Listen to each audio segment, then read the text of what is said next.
welcome back. Apologies for before. It apparently appears that I booked us in the wrong room and got kicked us out. What was happening? I think a guy was waving at us and... Yes. You did not see him. So maybe this should be about forgiveness. No, I'm joking. Or how to use the room booking system. Thank you, Jess. No, what we were talking about before was how was it the thought of others impact how you think as well, or what you were going through when you're worried about what people thought about you. Was I think was the last thing about. And now these days you're not not so much affected by those sorts of thoughts, and you can continue to do the things that you want to do. And I suppose, just like if there was people out there who's watching this and were in your position back then, what would you say to them if you could, reach out to them, don't listen to people, this is what you should do, lock yourself in a room, don't do that. It's very easy for you to give advice to people, but and you can't just say to them, don't listen to people, because that'll probably make them listen to people even more. The person has to want to not be like that, not want to worry all the time, I think. Yeah. So for me, I was wanting to be able to be more outgoing, so I sort of taken it upon myself to take the steps. And it's not easy. You always sink back into your old habits, your old ways. So it's a long process. It's not something you can fix overnight, unfortunately. And I suppose for yourself, was there any, milestones or bits of accomplishment where you thought, I can do something different? Were there people in your lives, were there words of encouragement or things that you thought about that really sort of helped you along the way? I guess it was working in a more encouraging work environment, really. Environment? Yeah, my boss is, my old boss now, she was very supportive. She kept saying to me, you're a star, Jess.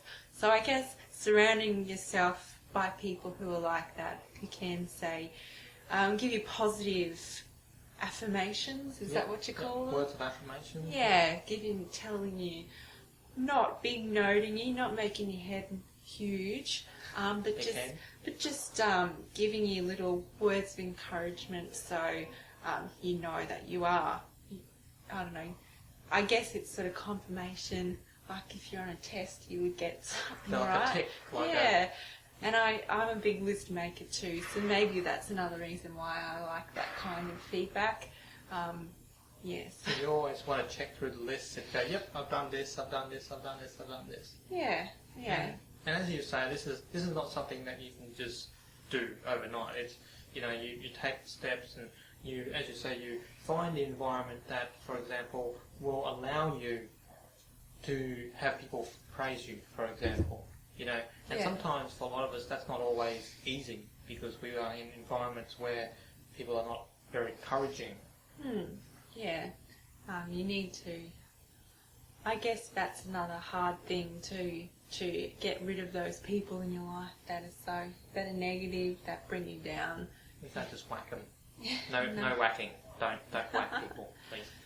No, changing work environments, I guess, is difficult, especially in today's market. It's very competitive.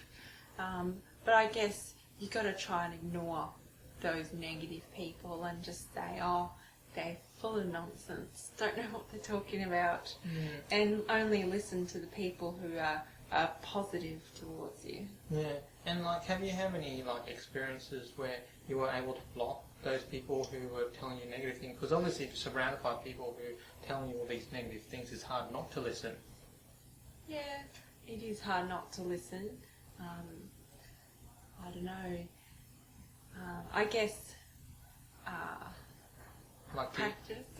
Do you find that in the contrast, you're surrounded by maybe one or two good people and you want to hang around, or use them as the model of how things should be, maybe? I don't know.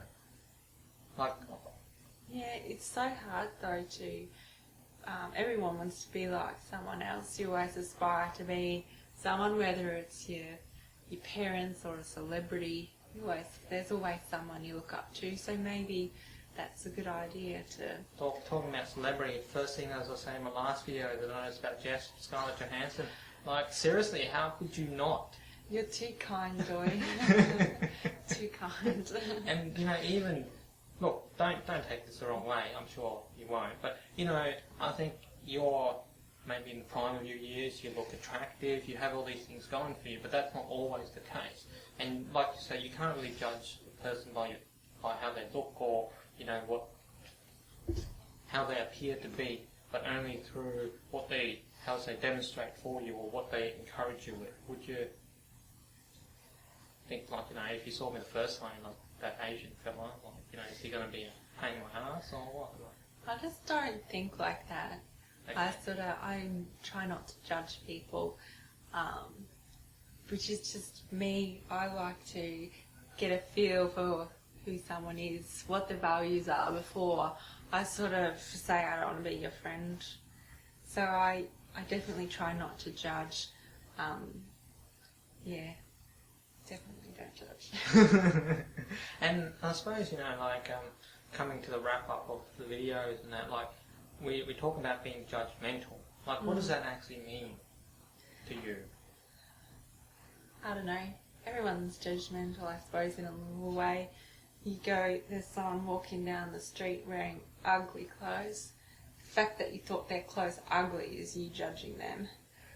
Have you had any personal experiences like that before, where it either impacts you positively or negatively when people have judged you? Like, obviously, you know, am I nice to you because I think you look like Scarlett Johansson? Is that me judging you? Yes. But for me, going to job interviews, that's the biggest thing I have for when people judge me. Like, that's when I notice it the most. Like, I've had people, I know, like, one woman was absolutely nasty to me in an interview, and I had no idea why. Everything I said, she had something negative to say. I don't know if they were playing good cop, bad cop. Yeah. Because there was 2 people interviewing me. The other guy was very nice. And I thought, wow, I don't want to work in a place like that. If there's going to be someone that negative, not worth it. And that's the thing, you know, like, to be able to pick out those sorts of, I would say, flags or highlights or pick out those sort of things about other people that we may just overlook sometime, you know, because we're just not aware of it. Like, had you got that job and had she been your supervisor? Well, actually, mentioning that, during the interview I didn't realise. It was only when I walked out and I got in the car and I was like, wow. And I was thinking about it and I was like, wow, that woman was very nasty. Well, thank goodness you declined that offer, or you didn't get it. I obviously didn't get it. She didn't like me. Well, that's fair enough. Well, you know, better left than not to know. If that was the case, isn't it? Well, they let me know straight away, but that was how they recruited. Yep. They don't leave anyone hanging. Good. And this is the thing, you know, sometimes we'll get trapped in these situations where we won't be able to get out of them because we have no other options. And at times we have to be aware that these are the things that we look for people. You know, how they treat us, how they treat themselves, how they treat other people. And just to be mindful that if you experience these sorts of things, you just got to make a note to yourself and say, do you want to keep going with this? Yeah, definitely. And I suppose, you know, it's easiest for us to say here now because we're, you know, talking about it, but when you're put in the spot, you know, you're trying to, I don't know, control your emotions during the time, or what? Do you remember any thought that went through your head when she was being mean to you but hadn't really realised it at the time? I just ignored her actually during the interview and sort of answered her questions, but I was more talking to the other man because, obviously, because he was nicer. So I don't know, when people are negative towards me, I have a habit of being, I guess, a bit airy-fairy about it. I don't know why I'm like this, but I sort of palm it off like, so you have I don't worry. You have your own coping mechanism for those sorts of things. Yeah, and I too easy to forgive, I suppose. Yes, and that's the other thing too, isn't it? Before we leap into another topic, we're probably going to have to wind it down. But as you know, excuse me for one moment, I'll check my phone. Yeah, as you know, as we come to an end of these 2 sessions, I suppose it's been a wonderful time to share some of the stories with Jess, and for Jess to share some story with us, and to think about some of the things that has brought us together in the same way as you sort of walk your own steps as well with the changes at the moment.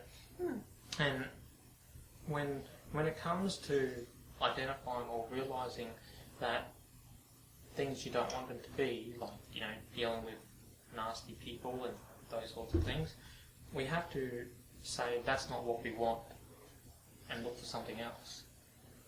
Definitely. And I don't know, like if there was somebody out there who was or are in that situation where they're not being very supportive, any sort of, how to say, encouraging environment, or in the limbo state, should I take this job or not take that job, or worry about other people's thoughts, what can you say to them that may be of some help? Go with your gut instinct. Really? Yeah, your gut's always right. What if when you're hungry? It's right. So if you're in a situation where you've had somebody yell bad thing at you and you're hungry, you should eat them? We're not cannibals here. Die. No. If someone's yelling something at you, you just turn and walk away. It's not worth your energy yelling back at them. So essentially what you're saying is that you want to be mindful of the energy that you spend either thinking about these sorts of things, or in that particular case, getting more emotional or more wrapped up in those sorts of situations. Yeah, be more carefree. Really? Oh well, it works for me. That's fair. Go with the flow. And we have to develop our own sort of ways of dealing with these sorts of things, and hopefully maybe some of the things that we've talked about may have helped you. And there's no right or wrong way. We're all very different people, and hopefully some of the ideas today may be something bigger for the future, and hopefully some of the other discussions that you may bring to your friends and talk about maybe at this time will help them and then help you through those process. I want to thank Jess for being here today to do this wonderful interview. This is my first special guest, movie star and all in all.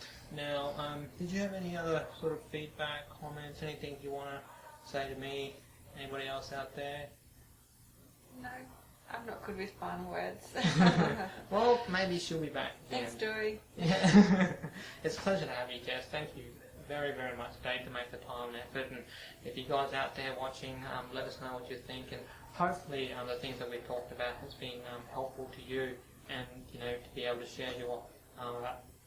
share our stories with you. Thank you, guys. You take care. Thanks. See you next time. Bye-bye.